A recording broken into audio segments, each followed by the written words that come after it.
Hello guys, it's me, Ira, and welcome back to my channel. Ayan for today's video guys. Ang topic natin ngayon, ano nga ba yung mabisang gamot para sa manas? So, ano nga ba yung dapat mga inumin or pwedeng kainin? So, meron akong kunting idea at napaka-effective na gamot na nireseta sa akin ng OB ko. Kaya, gusto kong i-share sa inyo.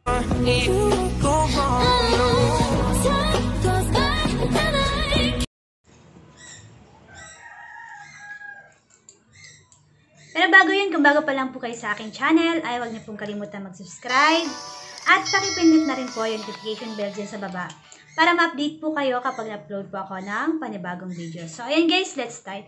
Ang topic natin ngayon is, ano nga ba yung mabisang gamot para sa manas? So, ayan nga guys, I'm 7 months pregnant and nakaranas na ako ng pananakit ng kamay, ng paa, ng yung mga muscle dito sa mga sa binte. So ayun, tapos napansin ko kasi nung yung mga singsing ko is sumikip, tapos parang anong na siya dito sa ko.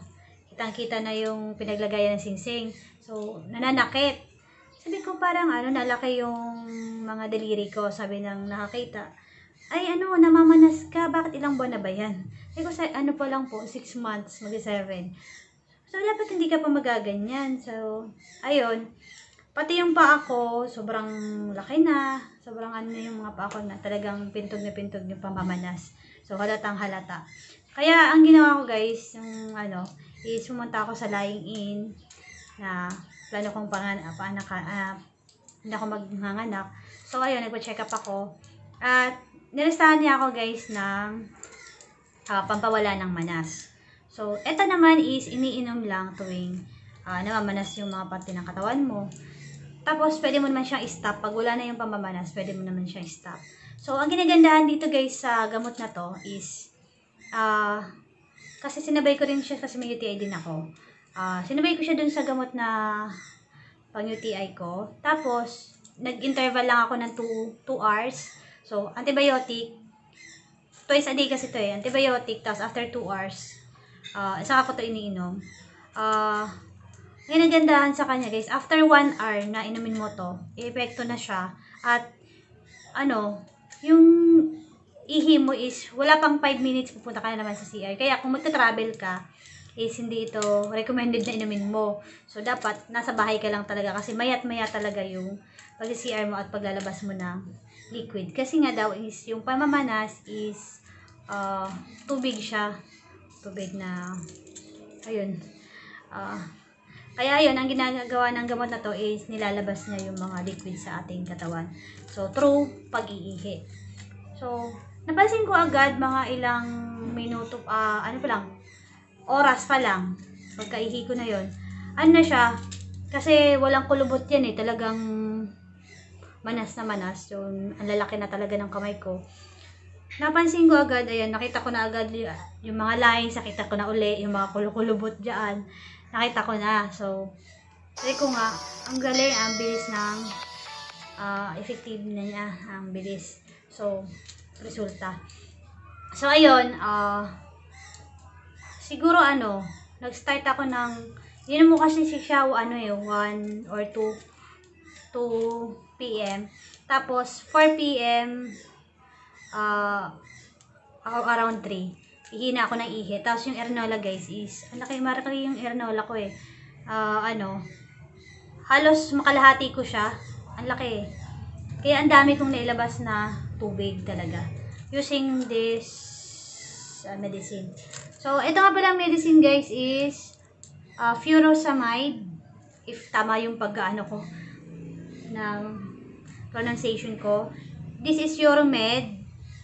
40 mg tablet lang siya. At ang nakalagay dito is diuretic. So, ayun.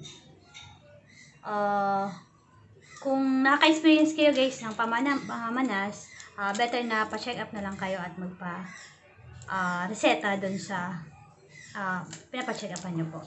So, ayan, this is only a guide para sa mga katulad ko na mami na nakakaranas ng pamamanas sa maagang pagbubuntis. So, Kasi usually kasi yung mga ano is pag mga anak na, usually 8 months saka sila namamanas. So tulad ko na 7 months pa lang pero nagmamanas na, pero ano daw yun,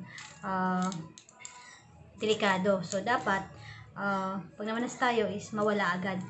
May nasabi naman sila na pwedeng gawin. Pag nakaupo daw is pantay yung paa. So nakataas, naka-level dun sa balakang mo. So nakataas talaga siya. Tapos pag natutulog naman is nakataas din siya, naka-level. At pwedeng kumain daw ng mga munggo, mga ganong pagkain para mawala. So, pero hindi naman siya ganun nakakatulong, pero hindi siya ganun effective. Tulad ng maiinumin ka talagang gamot. So, ayun nga lang guys, kailangan natin ng reseta para makabili ng mga gamot na nabanggit ko. Anyway guys, this video is not, hindi po ito kung anong hindi po ito, this is not advertisement. This is just a sharing of kung ano yan na-experience ko at maaari kong ma-share sa inyo na tulad ko mga mami na problema. So, ayun guys, may mga herbal naman tayo na pwedeng inumin na makakatulong din sa atin. Yung herbal na yun is mga laga-laga lang na mga dahon-dahon is pwedeng makatulong. Pero kung kaya naman na bumili ng gamot, kasi di ko gano'n matandaan na parang 15 pesos lang naman yung isa. So, saka iinumin mo lang naman siya sa twice a day. Depende sa reseta. Twice a day lang naman ito pinapainom sa akin. Morning, then gabi. So, iinumin ko lang naman siya pag nakakaramdam ako ng pamamanas. Yung pamamanas kasi guys, masakit masakit sa kamay, tapos nangangalay. Tapos, pati yung parang malamig yung paa. So, ayun guys. Hanggang sa muli. Thank you for watching this video po at sana mayroon kayong natutunan sa video ko na to. Keep safe po tayo mga mami at good luck po sa ating mga panganganak. So, ayun guys, thank you for watching.